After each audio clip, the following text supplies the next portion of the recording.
In a raging blizzard, Zuri, a brilliant black financial analyst with long, glossy, gently curled hair, stands trembling outside her home, labor pains ripping through her as her water breaks. Desperately pounding on the door, she screams for help. "Ethan! Please, the baby's coming!" But inside, laughter and clinking glasses echo, her husband and mother-in-law ignoring her cries in cruel indifference. This stark contrast of warmth within and agony without captures the heart of her betrayal. She endured financial manipulation, emotional abuse, forced isolation in a cramped, cold room, and erasure of her voice, all while pregnant. Yet from this frozen despair, a fierce transformation begins. How does she turn pain into power? What secrets does she uncover to reclaim everything? Stay tuned to witness her rise. Subscribe now for our latest inspiring stories and share in the comments where you're watching from. What storms have tested your strength?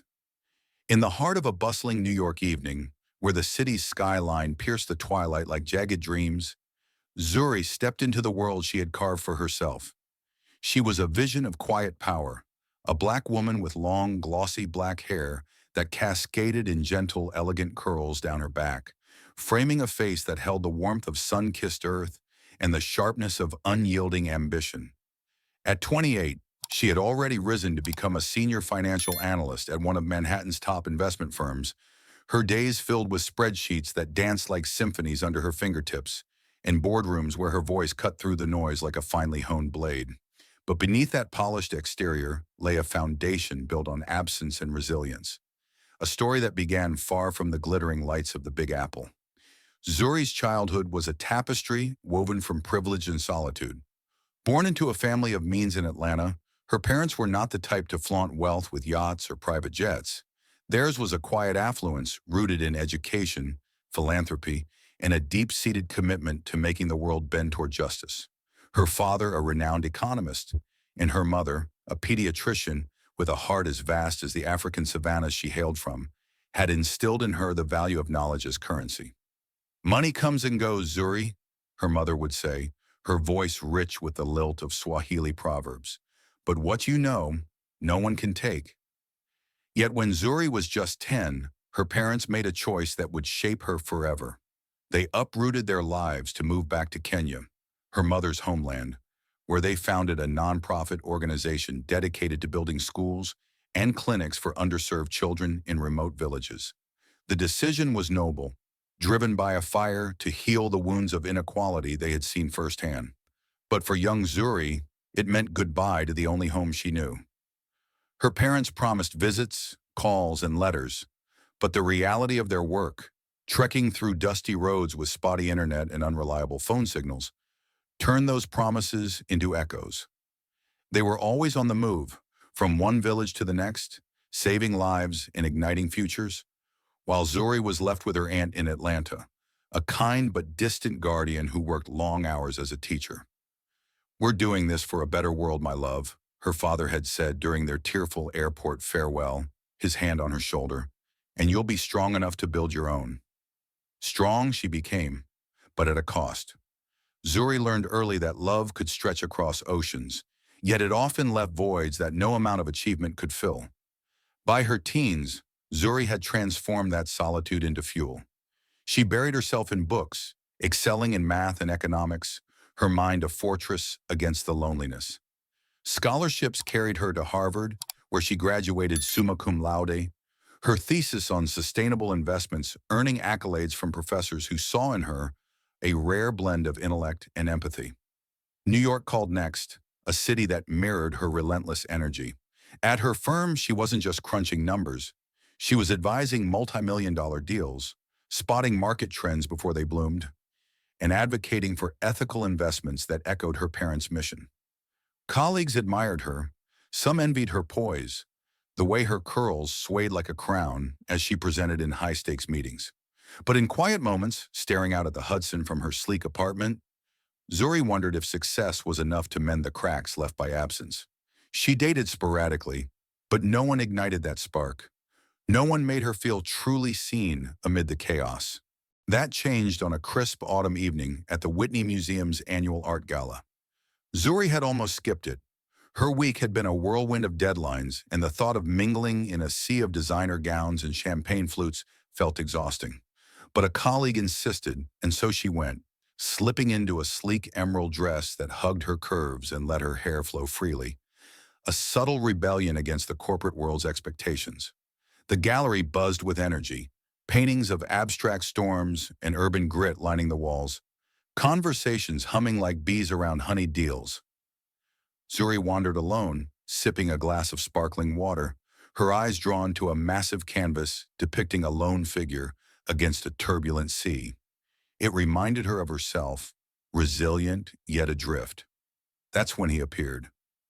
Ethan strode into the room like he owned the very air, tall and broad-shouldered, with tousled blonde hair and a smile that could disarm a room full of skeptics. He wasn't famous or flashy, just a mid-level marketing executive with a charm that felt effortless, almost intoxicating. Their eyes met across the crowd as he approached the same painting. "It's powerful, isn't it?" he said, his voice smooth and warm, like aged whiskey. "Makes you think about standing against the waves alone." Zuri turned, surprised by the depth in his casual observation. Most men at these events talked about stocks or sports. This one spoke to the soul of the art. "Or maybe it's about choosing which waves to ride," she replied, her tone steady, testing him. They talked for hours that night, the gala fading into a blur around them. Ethan listened, really listened, as Zuri shared snippets of her life. The parents she adored but rarely saw, the villages in Kenya that claimed their time, the drive that propelled her through Harvard and into the cutthroat world of finance. He didn't interrupt with his own stories. Instead, he asked questions that peeled back her layers. "What keeps you going when the numbers don't add up?" he inquired, his blue eyes locking onto hers. For the first time in years, Zuri felt visible, not as the brilliant black analyst or the self-made success, but as a woman with dreams and doubts. Ethan shared too, his modest upbringing in Connecticut, his love for art as an escape from a mundane job, his belief that life was about connections that spark something real. As the evening wound down, he asked for her number with a boyish grin. "I'd regret it if I didn't," he said. Zuri hesitated, her independent streak whispering caution, but something in his gaze, a promise of adventure, won out. She handed him her card, her fingers brushing his, a subtle electric charge passing between them. Walking home that night, the city lights twinkling like stars, Zuri felt a flutter she hadn't known in years. Little did she know, this encounter was the first thread in a web that would entangle her heart, only to unravel it in ways she could never foresee. For now, though, in the glow of possibility, she allowed herself to hope that perhaps, just perhaps, she had found someone who could fill the spaces her parents' absence had left. As the sun dipped low over the river, casting a golden haze that danced on the water like scattered diamonds, Ethan pulled Zuri closer on the wooden bench overlooking the rippling currents. It had been 6 months since their chance encounter at the gallery, months filled with stolen lunches in hidden cafes, late-night walks through bustling streets, and conversations that stretched into dawn. Ethan had become her anchor in the whirlwind of her demanding career, his easy charm a balm to the isolation she carried like a shadow. That evening, as a gentle breeze rustled the leaves overhead, he turned to her with a seriousness she hadn't seen before. "Zuri," he began, his voice steady yet laced with emotion. "From the moment I saw you standing before that painting, I knew you were the storm I wanted to weather. You've brought light to parts of me I didn't know were dark. Will you marry me?" He knelt then, producing a ring that caught the fading light, a solitaire diamond set in platinum, simple yet elegant, much like the man offering it. Zuri's breath caught in her throat. Her heart raced, a mix of joy and the faint whisper of caution she always heeded in her analytical world. But in that moment, love drowned out doubt. "Yes," she whispered, tears blurring her vision as he slipped the ring onto her finger. They kissed under the twilight, the world fading away, sealing a promise that felt unbreakable. Preparations for the wedding unfolded like a whirlwind symphony, each note building to a crescendo of anticipation. Zuri threw herself into the details, her organizational prowess turning the event into a masterpiece. The venue was a grand ballroom in a historic hotel, adorned with cascading white orchids and soft candlelight that flickered like stars. Her dress was a vision of ivory silk, hugging her figure before flowing into a train that whispered against the floor. Her long, glossy curls pinned with delicate pearls that accentuated her radiant skin. Ethan was dashing in his tailored tuxedo, his smile never wavering as guests arrived in waves. Colleagues from her firm, old friends from college, and a smattering of his family and acquaintances. The ceremony itself was a blend of tradition and personal touches. They exchanged vows under a floral arch, Zuri's words pouring out with heartfelt sincerity. Ethan, you saw me when I felt invisible, and in your eyes I found a home. His response echoed with equal fervor.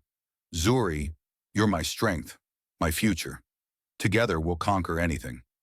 Rings were exchanged, applause erupted, and as they walked down the aisle as husband and wife, Zuri felt a surge of euphoria, believing this was the beginning of something eternal. The reception followed in a blur of toasts and dances, laughter echoing off the high ceilings. Guests clinked glasses to their health, and for a few hours the world seemed perfect. But amid the joy, cracks began to appear, subtle at first, like hairline fractures in fine china. Ethan's mother, Eleanor, had arrived days earlier, her presence a constant undercurrent. A woman of sharp features and sharper opinions, she moved through the preparations with an air of reluctant approval. During the rehearsal dinner, as Zuri mingled with guests, Eleanor pulled her aside in a quiet corner, her smile tight and unyielding. You look lovely, dear, she said, her tone dripping with false sweetness. Ethan has always had a soft spot for ambitious types. You're quite the catch for him. Or is it the other way around? The words landed like veiled barbs, implying Zuri's success was somehow a ploy. Zuri forced a polite laugh, brushing it off his nerves, but the comment lingered, a seed of unease planted deep. On the wedding day, Eleanor's demeanor sharpened further. As Zuri adjusted her veil in the bridal suite, Eleanor entered unannounced, her eyes scanning the room with critical precision. That dress suits you, she remarked, but her gaze flicked to Zuri's curls, as if appraising something exotic and out of place. During the ceremony, she sat rigidly in the front row, her applause measured, her expression one of dutiful endurance rather than delight. At the reception, when a toast was raised to the bride's accomplishments, Eleanor leaned toward a relative and murmured just loud enough for Zuri to overhear. She's done well for herself, hasn't she? Marrying into stability like this. Zuri's cheeks burned, but she smiled through it, attributing it to generational differences. Ethan, when she confided later that night in their honeymoon suite, waved it away with a kiss. Mom's just protective. She's thrilled. Give her time. The honeymoon in a secluded Caribbean villa was a brief escape, days of sun-drenched beaches and nights of whispered promises. But upon returning to their new home, a spacious brownstone Ethan had insisted on buying with a mix of their savings, reality settled in like fog. Zuri dove back into work, her days a rhythm of client meetings and market analyses, while Ethan pursued his marketing gigs with varying success. It started innocently enough. One evening over dinner, as Zuri shared her latest deal, Ethan leaned forward with excitement. You know, babe, I've got this idea for a startup app, something revolutionary for social media integration. With your expertise, we could make it huge. What if you invested a bit? Just seed money from your savings. It's low risk, high reward. Zuri hesitated, her analyst's mind flashing warning signs. She had always kept her finances separate, a habit instilled in her by a desire for independence. But Ethan's eyes sparkled with that same charm that had won her over, and he painted vivid pictures of shared success. Think of it as our first joint venture as husband and wife, he urged, his hand covering hers. Reluctantly, she agreed to a modest sum, $10,000, transferring it with a mix of optimism and caution. It's for us, she told herself, watching the transaction complete on her phone. Weeks turned to months and the signs multiplied, each one eroding the foundation like slow-dripping water. Ethan began bringing home glossy pitch decks, his enthusiasm infectious, but his details vague. Another opportunity, he'd say, sliding papers across the kitchen table. Your insight could turn this into gold. Zuri reviewed them, spotting flaws, overestimated markets, underestimated costs. But when she pointed them out, Ethan deflected with affection. You're too cautious, love. That's why we balance each other. She invested again, this time 15,000, rationalizing it as support for his dreams. Eleanor's visits became more frequent, her comments a constant drip of condescension. One afternoon, as Zuri worked from home on a complex forecast, Eleanor dropped by uninvited, bearing a casserole that smelled of overcooked herbs. I thought you'd need help around here, she said, eyeing the cluttered desk. With your busy schedule, it's a wonder Ethan manages. The implication was clear. Zuri's career was a burden, her role as wife secondary. When Zuri mentioned the investments to Ethan that evening, hoping for reassurance, he chuckled. Mom means well. She's from a different era. Let's not make waves. Yet waves were forming, subtle but insistent. Zuri noticed small discrepancies, bills paid late, her account dipping lower than expected. Ethan explained them away as glitches, but doubt crept in, a quiet intruder in their marital bliss. Still, she held on, her love a shield against the gathering storm, unaware that these early tremors were harbingers of a quake that would shatter everything. The early months of marriage unfolded like a deceptive calm before an unseen tempest, where Zuri's days blurred into a rhythm of shared routines and lingering affection. She returned to her role at the firm with renewed vigor, her analyses sharper than ever, while Ethan navigated his freelance marketing projects with fluctuating enthusiasm. Their home became a sanctuary of sorts, dinners cooked together, evenings spent curled on the couch with half-watched films. But beneath the surface, threads of tension began to weave themselves into the fabric of their life. It started subtly, with Ethan's ideas sprouting like persistent weeds. One night, as they lingered over a bottle of red wine after a long day, he slid his laptop across the table, screen glowing with a new business plan. This one's a game changer, Zuri, he said, his eyes alight with that familiar spark. An app for personalized fitness tracking, integrated with social media. I've got partners lined up, but we need a bit more capital to get it off the ground. He leaned in, his hand brushing hers. You're the expert. Imagine what we could build together. Our legacy. Zuri scanned the document, her trained eye spotting inflated projections and risky assumptions. Yet his excitement was infectious, and the word we tugged at her heartstrings. She had already dipped into her savings for his previous ventures, small amounts that felt like investments in their future. All right, she conceded, transferring another 20,000 from her account. But let's keep it tracked closely this time. Weeks passed, and the app fizzled like so many before it. Partners backed out, costs ballooned, and Ethan's explanations grew more elaborate. It's just a hiccup, he'd say, pulling her into a hug. The market's volatile, but your support means everything. Zuri felt the sting in her bank statements, the numbers dipping lower each month, but she rationalized it as part of marriage's give and take. Then came the next pitch, a line of eco-friendly apparel touted as the next big trend. Ethan presented it during a quiet weekend breakfast, his voice laced with urgency. This could be huge, babe. With your financial savvy, we can scale it fast. Again, she hesitated, but his pleas wore her down. 30,000 more, wired with a promise of returns. Deep down, a voice whispered warnings, but love muffled it, convincing her that supporting his dreams was her role as a wife. As the manipulations deepened, Eleanor's shadow loomed larger, her visits turning from occasional to intrusive. She arrived one afternoon with a basket of baked goods, her knock sharp and insistent. I thought I'd drop by to see how my son is faring, she announced, stepping inside without invitation, her gaze sweeping the space as if inspecting for flaws. Over tea in the living room, the conversation veered quickly to finances. Ethan tells me you're funding his little projects, Eleanor said, her tone casual but edged with something sharper. How generous of you, though I suppose with your background, you're used to climbing ladders, financial ones included. The words hung heavy, implying Zuri's success was opportunistic, her contributions mere stepping stones for Ethan. Zuri's cheeks flushed, but she held her composure. We're building together, she replied evenly. It's our money now.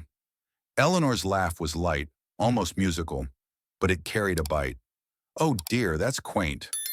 But let's be honest, Ethan's always been the dreamer in the family. Your funds are just accelerating things. After all, he deserves stability, doesn't he? Raised by a single mother who scraped by.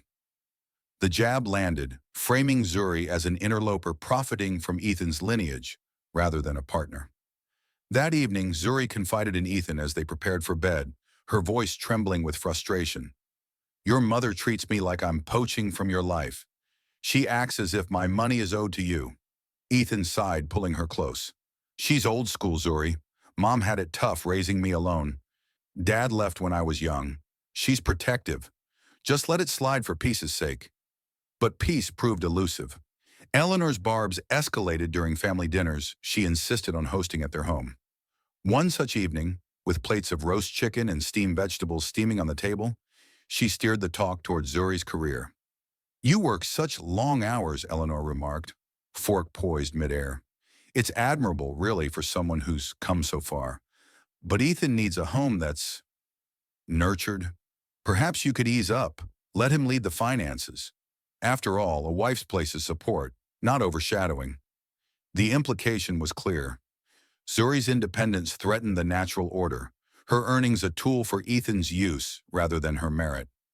Zuri bit back a retort, her fists clenched under the table. But Ethan's subtle nod toward his mother silenced her. Later, alone in the kitchen washing dishes, she felt a crack in her resolve, the weight of unspoken resentment building. The financial drain accelerated, Ethan's requests becoming bolder. He approached her one stormy afternoon in her home office, where she was buried in reports. I've got a real winner this time, a tech gadget for smart homes. Investors are circling, but we need bridge funding. His pitch was polished, but Zuri's instincts screamed foul. The plan echoed failed ones before. Ethan, we've lost so much already, she protested.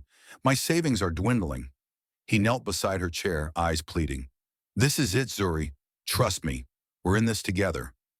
Guilt twisted her gut. Refusing felt like doubting their bond. She transferred $40,000, watching the balance plummet, a hollow ache settling in her chest. Eleanor's pressure mounted in tandem, her comments a relentless drip.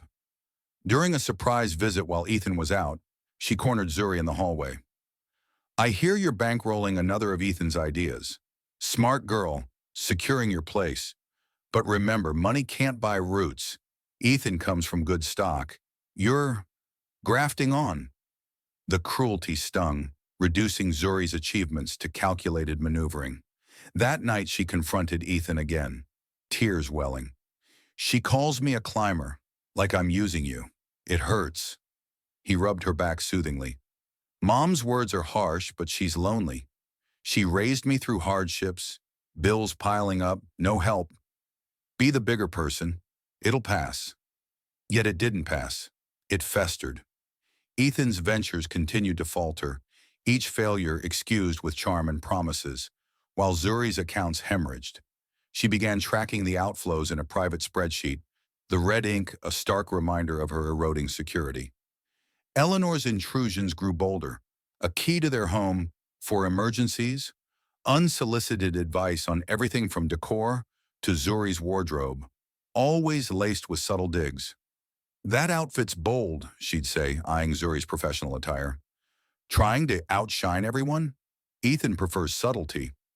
Zuri's patience frayed, but Ethan's pleas for harmony, she's all I have left of family, kept her silent, trapping her in a cycle of concession.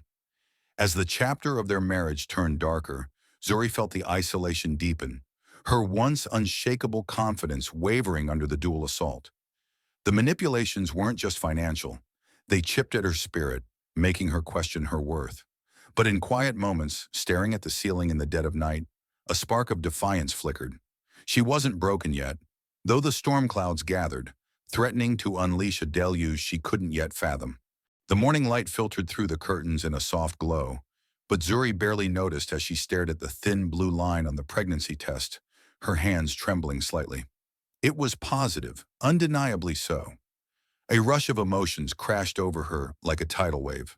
Joy at the thought of new life growing within her, a tiny miracle that could bind their fractured family closer. Fear of the unknown, amplified by the financial strains that had already eroded her security, and a flicker of hope that this might be the turning point, the catalyst to soften the edges of their troubled marriage. She placed a hand on her still flat stomach, whispering to the unseen child, "You're going to change everything for the better." For the first time in months, she felt a spark of optimism amid the shadows of doubt. That evening, over a simple dinner of grilled salmon and greens, Zuri shared the news with Ethan. His face lit up with a genuine smile, the kind she hadn't seen since their early days, pulling her into an embrace that felt almost like redemption. "A baby," he murmured, kissing her forehead. "Our little family. This is what we've been waiting for."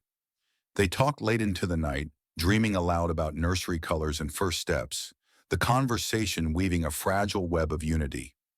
Zuri imagined Eleanor warming to the idea, perhaps even offering grandmotherly wisdom without the usual sting. In her mind's eye, the child became a bridge over the chasms that had formed.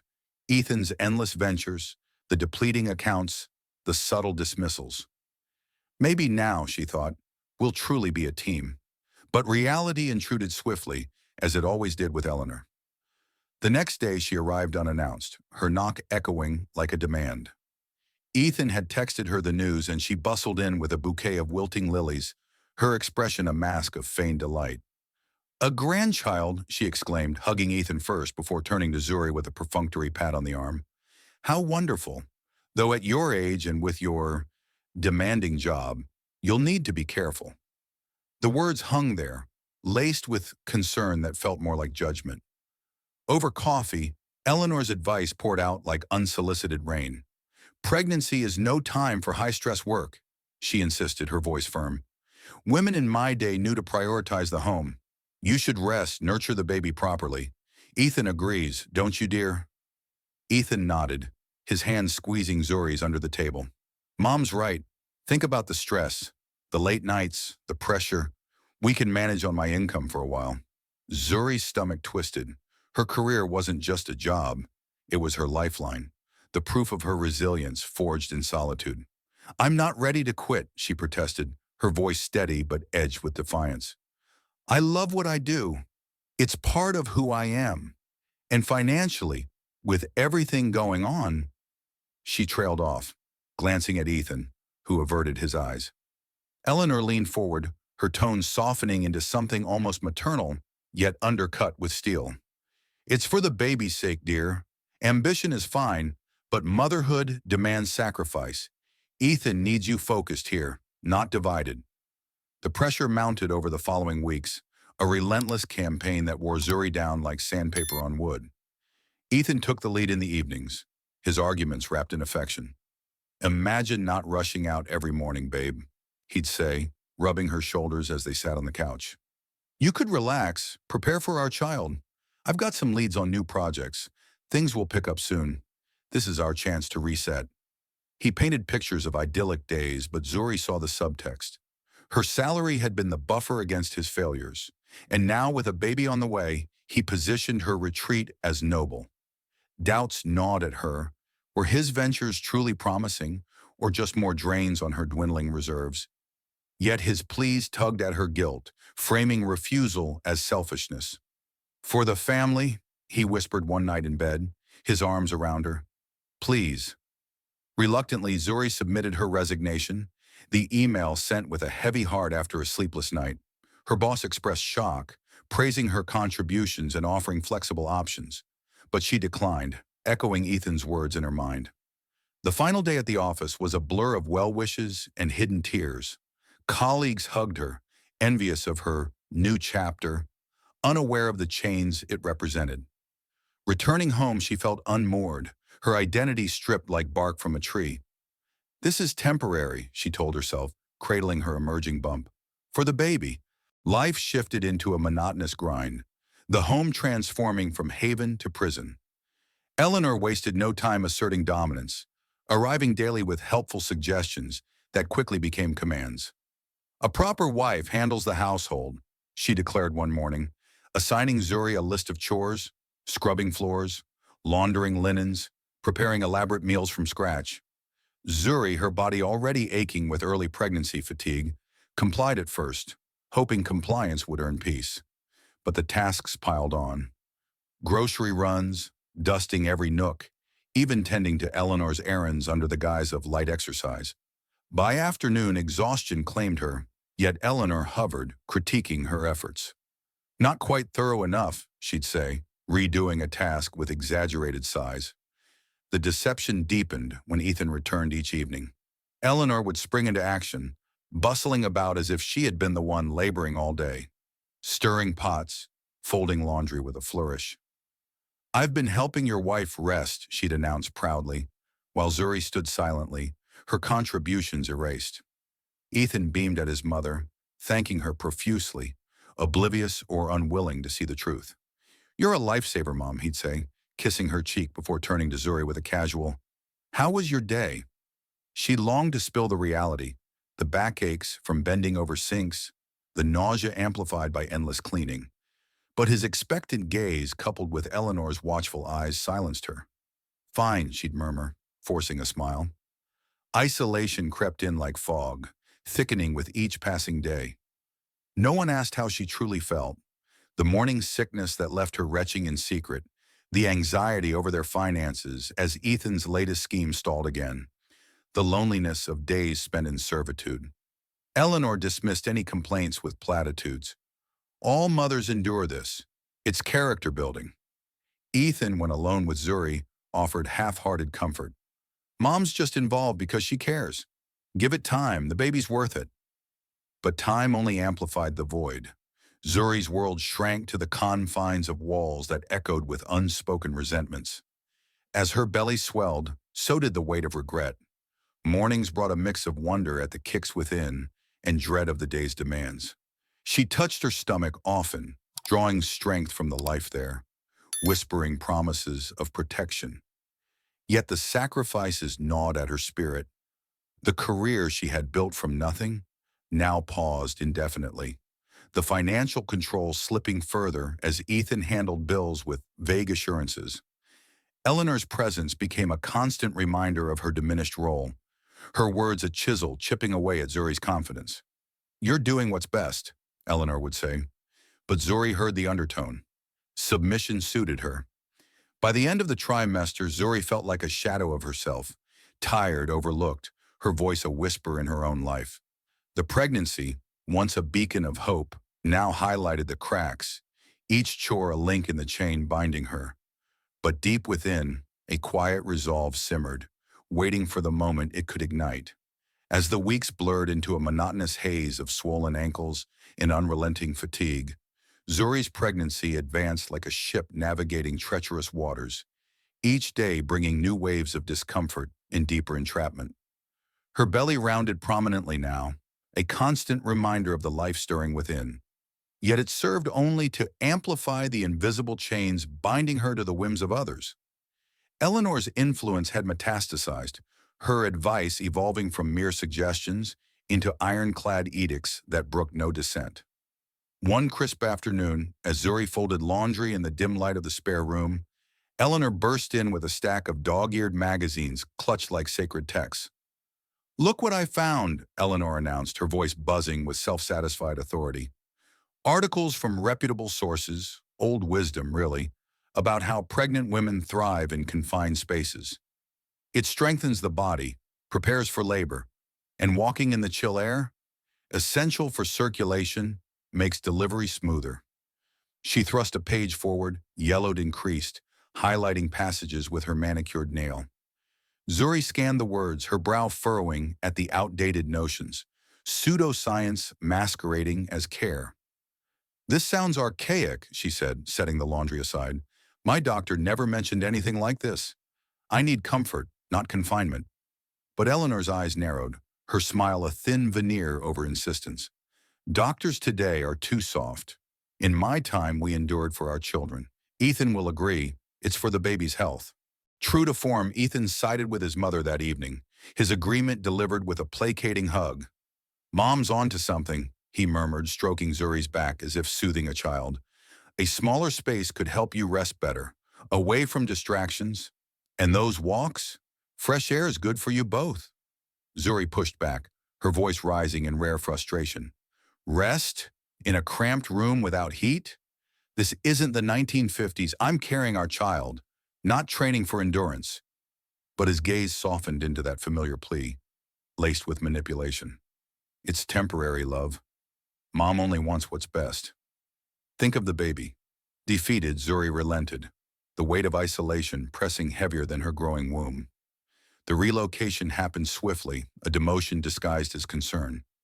Eleanor oversaw the move to the tiny outbuilding at the property's edge, a forgotten storage space converted hastily into a nursery annex. Bare walls enclosed a narrow cot, a rickety lamp, and a single window that whistled with drafts. No fireplace warmed the air, no plush comforts eased her aches. Zuri's belongings were shuttled there in boxes, her protests drowned out by Eleanor's brisk efficiency. "This will toughen you up," Eleanor declared, fluffing a thin pillow. "Space constraints build resilience. Read the articles." Zuri settled in that first night, the cot creaking under her weight, the chill seeping through blankets like insidious fingers. She felt reduced, no longer a wife or partner, but an incubator under scrutiny, her autonomy stripped layer by layer. The regimen intensified, Eleanor's ideas morphing into daily rituals of absurdity. Mornings began with forced marches outside, regardless of the dropping temperatures, Eleanor insisting on invigorating strolls to harden the constitution. Zuri bundled in layers, her breath fogging the air, each step a labor as her belly protested. "Keep going," Eleanor would urge from the doorway, wrapped in her warm coat.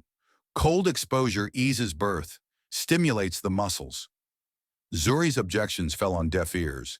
Ethan's evening reinforcements echoed the same refrain. "Mom knows best for these things." Inside the main house, Zuri's access grew limited. Her meals delivered like rations, her presence tolerated only for chores that now extended to this exile. Nights in the annex were the cruelest, the isolation gnawing at her soul. Zuri lay awake, hands cradling her bump, feeling the baby's kicks like Morse code signals of solidarity. "We're in this together," she'd whisper. But doubt crept in. Was this love or control? Eleanor's visits peppered the days with more bizarre dictates, herbal teas of dubious origin to align energies, restricted diets claiming to purify the womb. One evening, as Zuri sipped a bitter brew under watchful eyes, Eleanor mused aloud. "Confined spaces mimic the uterus, prepares the child for the world." Zuri choked back revulsion, her spirit rebelling silently. She began to see herself as property, a vessel maneuvered by unseen hands, her voice a faint echo in the void. Tension simmered, building toward an inevitable rupture. Zuri's body rebelled against the regime. Aches deepened. Sleep evaded her in the frigid confines. She confronted Ethan one rare afternoon alone, her words tumbling out in a rush. "This isn't care, it's punishment. The room's freezing, the walk's exhausting. I feel like an experiment." He paused, conflict flickering in his eyes, but loyalty won. "Mom's intentions are good. She raised me through worse. Endure a little longer. It's for our family." The dismissal cut deep, confirming her growing suspicion. She was no longer an equal, but an accessory in their narrative. The pinnacle arrived on a night when winter's fury unleashed without mercy, the world outside a swirling maelstrom of white. Zuri awoke in the annex to a sharp, unrelenting pain low in her abdomen, a contraction that stole her breath. Panic surged as another followed, closer than expected. Labor had begun prematurely, weeks ahead. She fumbled for her phone, dialing Ethan with shaking fingers, but it rang endlessly into voicemail. "Pick up," she gasped, clutching her side as pain rippled again. No answer.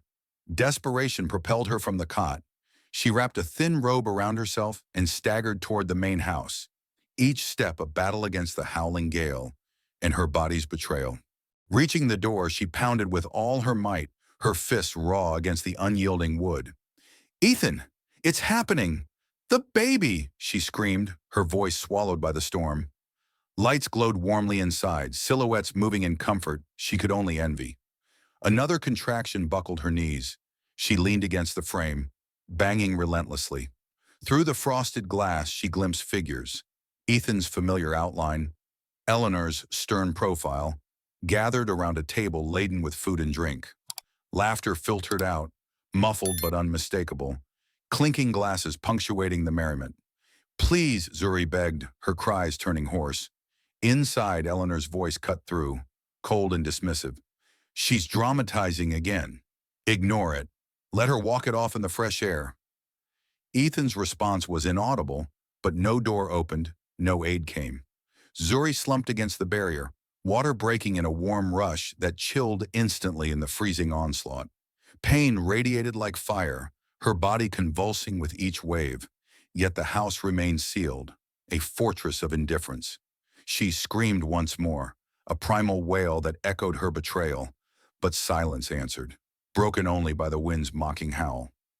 In that moment, as agony blurred her vision and isolation crushed her spirit, Suri realized the depth of her abandonment. The people meant to protect her had chosen comfort over compassion, leaving her adrift in the storm's merciless embrace. The hospital room was a sterile cocoon of beeping monitors and antiseptic air, but to Zuri, it was a sanctuary where pain and fear collided with the miracle of life. As the blizzard raged beyond the walls, she lay on the crisp white bed, her body racked from labor's relentless grip, yet cradling a new strength, a tiny squirming bundle wrapped in soft pink.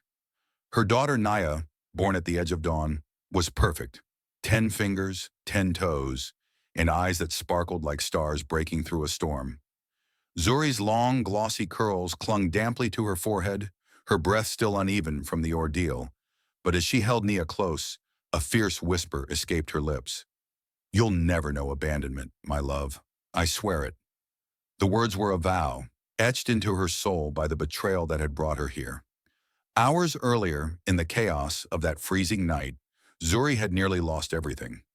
Locked out, her cries ignored by those inside, she had collapsed against the door, her body betraying her as contractions surged. It was Linda, the kind-hearted neighbor, who became her savior, spotting her crumpled form while retrieving a forgotten package.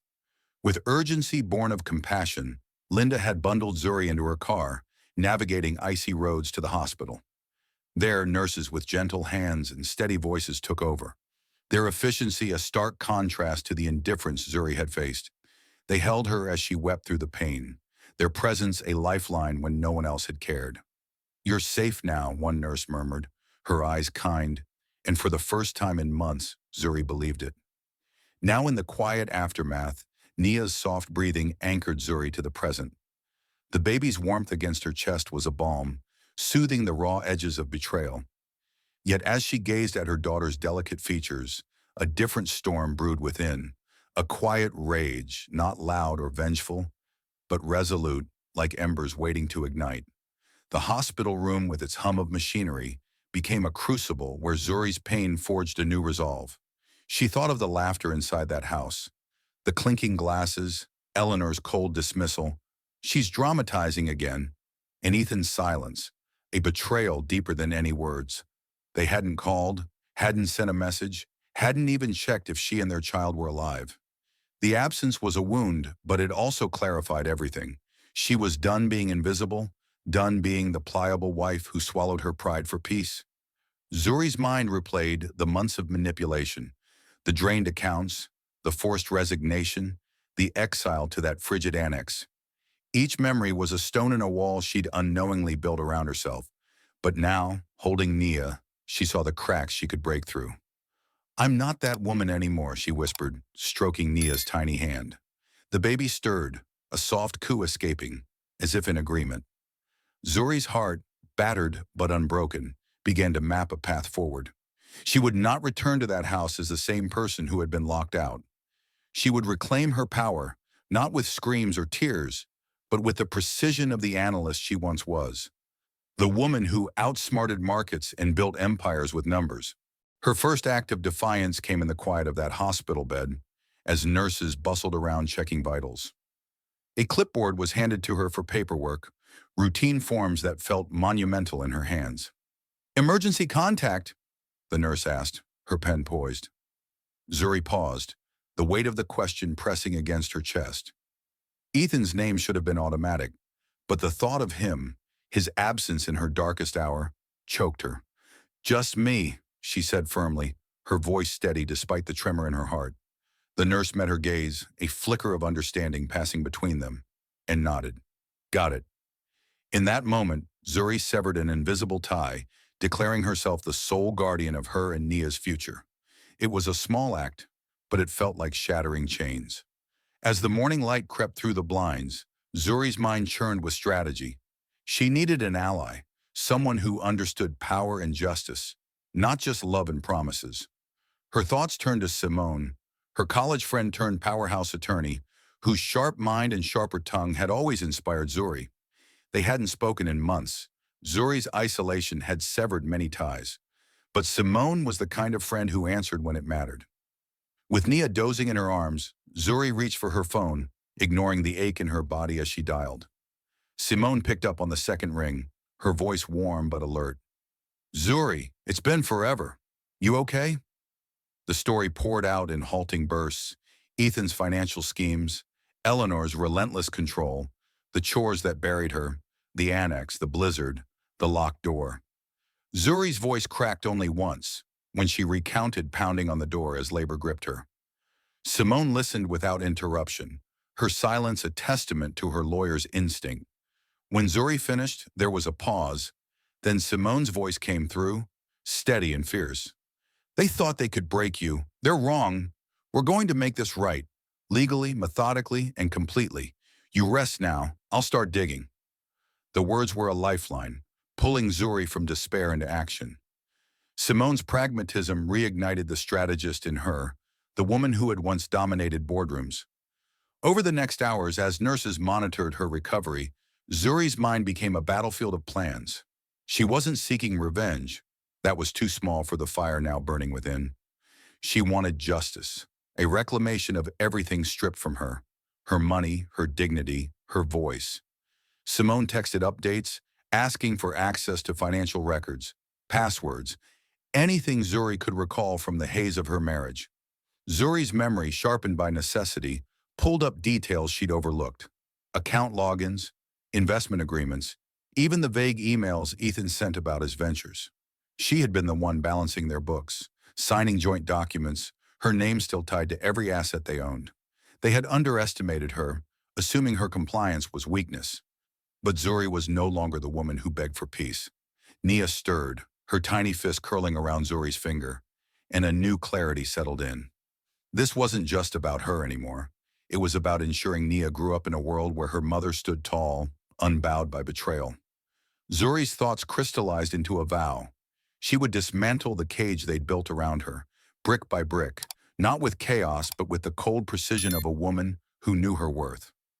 As a nurse adjusted her IV, Zuri whispered to Nia, "We're starting over, baby, and no one will lock us out again." By the time the hospital lights dimmed for the evening, Zuri felt a shift, like tectonic plates realigning. The pain of labor lingered in her body, but her spirit was alight with purpose. She wasn't broken, she was reborn, a mother and a warrior, ready to reclaim what was hers. The storm outside had nearly claimed her, but in this quiet room, with her daughter's heartbeat against her own, Zuri found the strength to forge a new path, one that would lead her back to herself. The discharge papers felt like a declaration of war in Zuri's hands, crisp and final as she stepped out of the hospital doors. Nia bundled securely in her arms. The world outside was a crisp canvas of recovery, but inside her, a storm of purpose raged. She had spent those final hours in the sterile room, mapping every move with Simone over encrypted calls, her voice low and resolute as Nia slept. "We're not just divorcing," Simone had said, her tone a blade honed by years in courtrooms. "We're dismantling their control. Every asset, every lie, yours to reclaim." Zuri nodded to herself now, sliding into the cab with a quiet strength, her long curls framing a face etched with determination. This wasn't a flight, it was reclamation. She directed the driver straight to the house, not the annex, that symbol of her exile, but the main structure she co-owned, her name etched on the deed as indelibly as the betrayal was on her heart.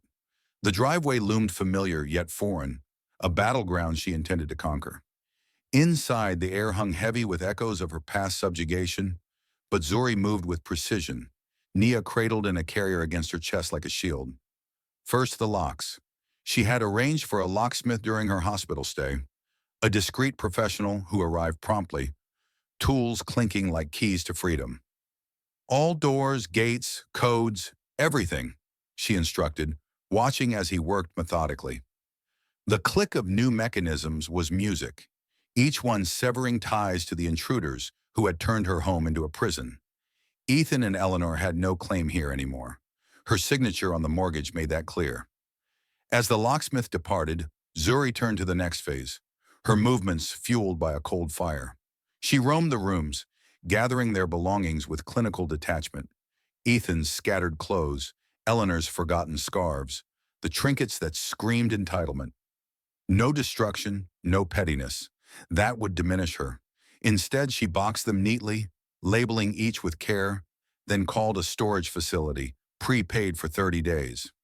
"Deliver to this address," she told the movers who arrived swiftly, her voice steady as they hauled away the remnants.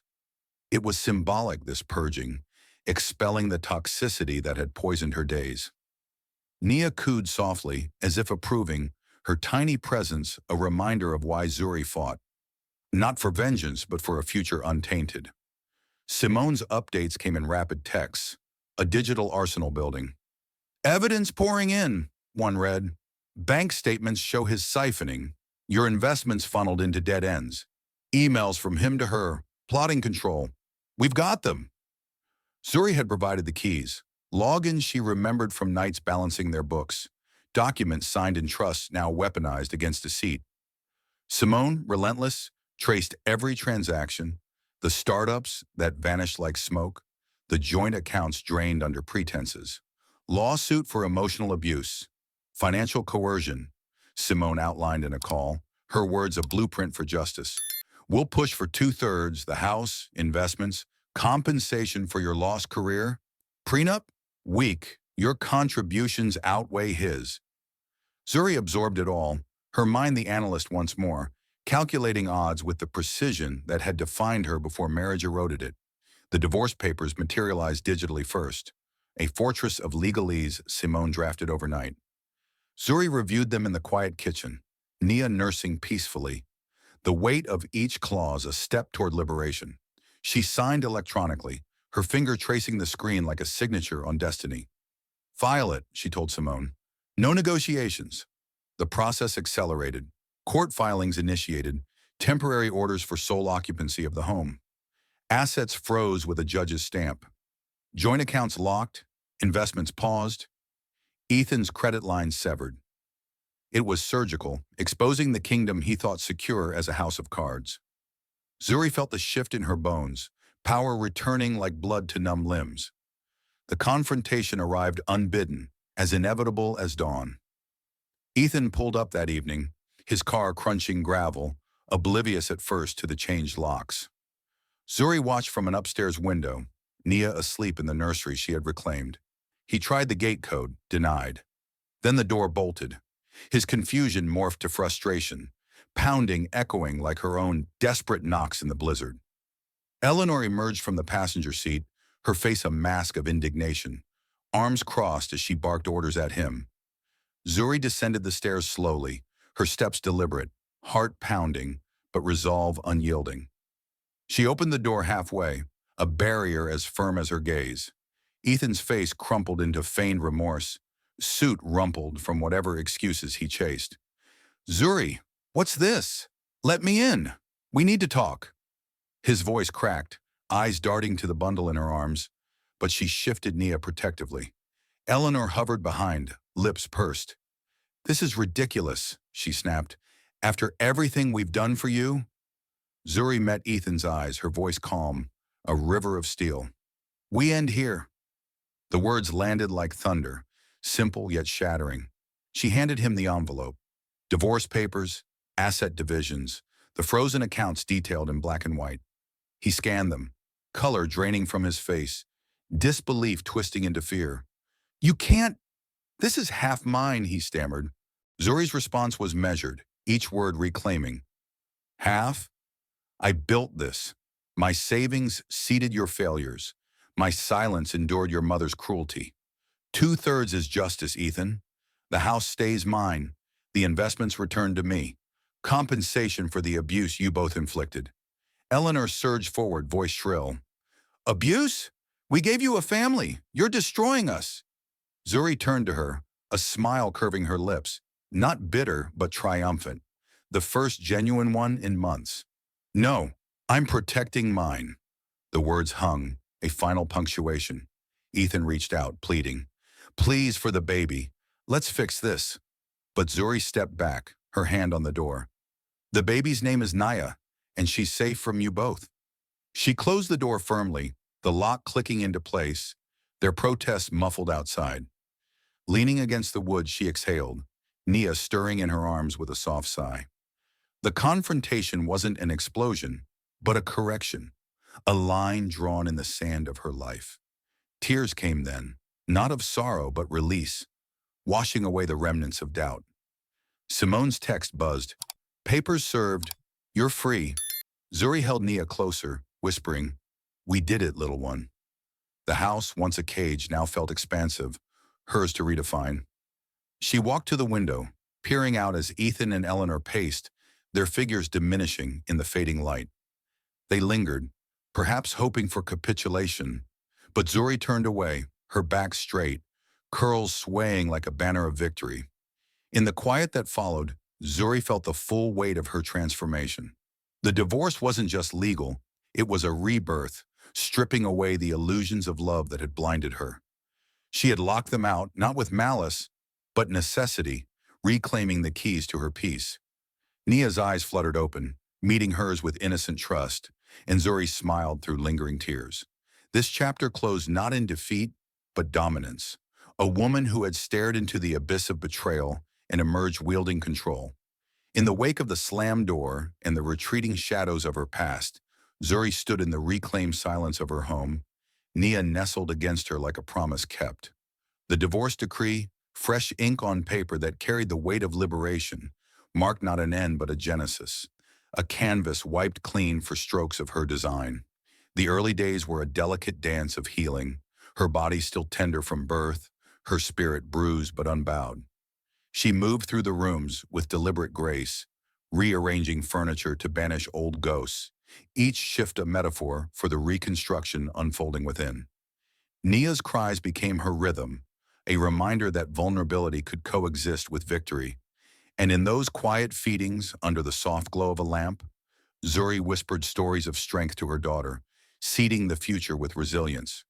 Returning to her career was the first bold step, a reclamation of the identity she had surrendered in the name of misguided harmony.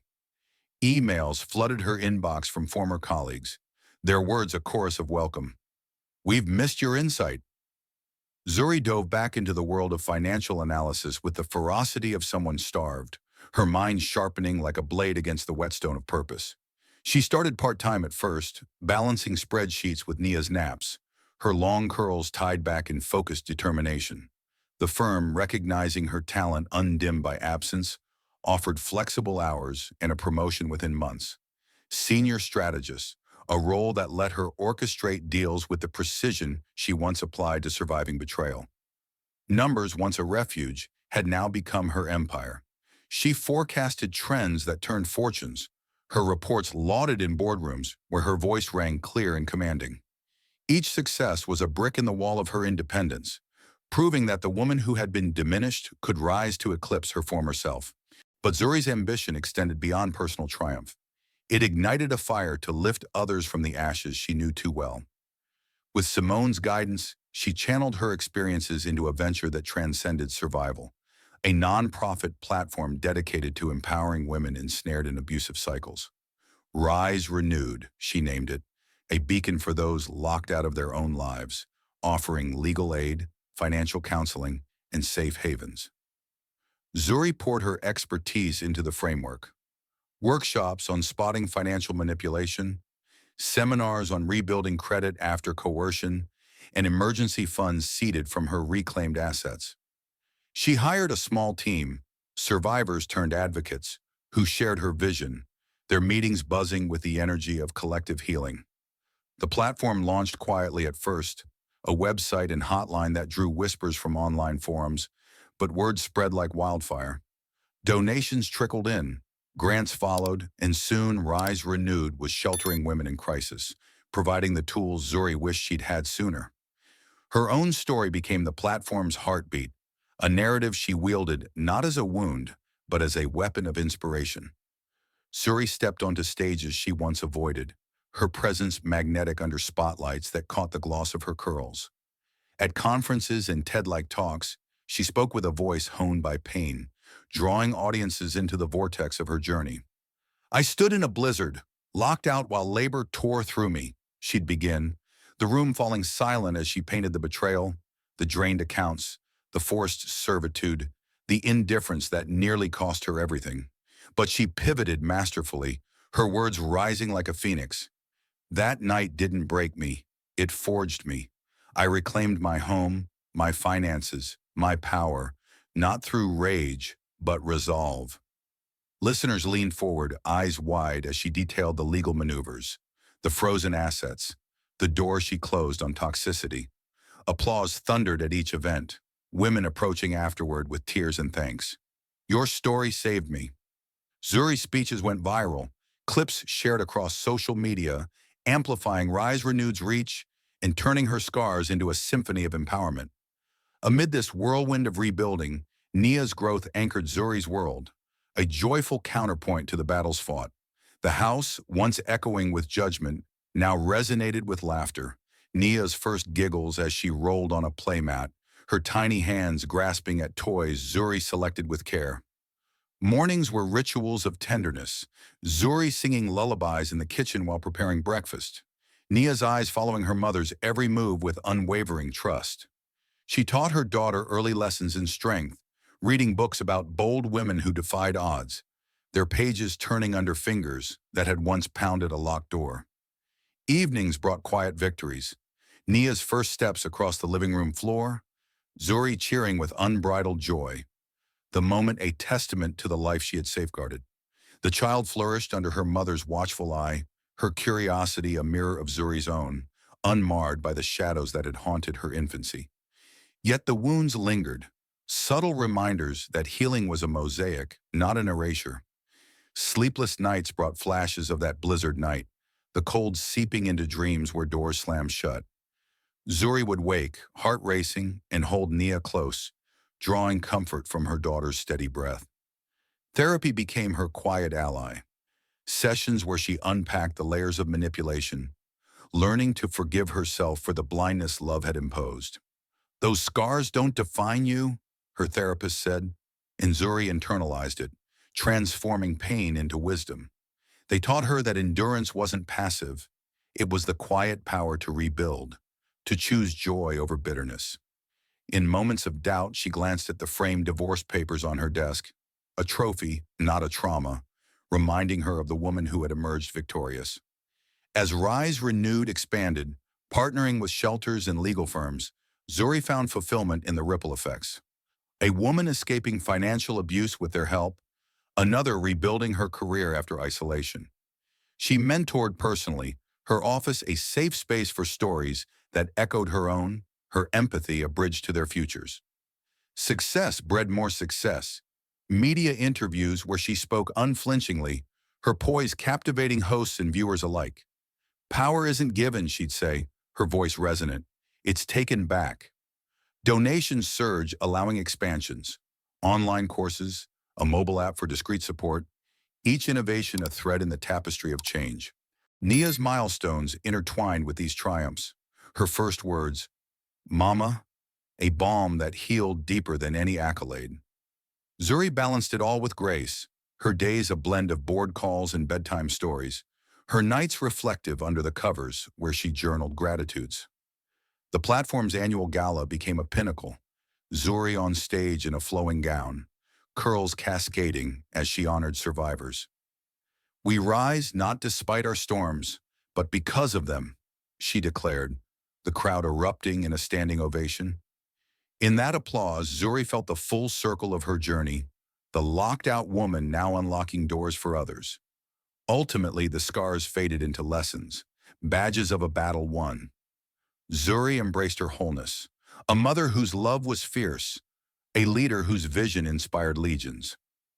Nia's laughter filled the home, a symphony of renewal, proving that from the depths of betrayal, one could build a legacy of unbreakable strength. Zuri's story wasn't over. It was a testament echoing eternally. In reclaiming oneself, true freedom was born.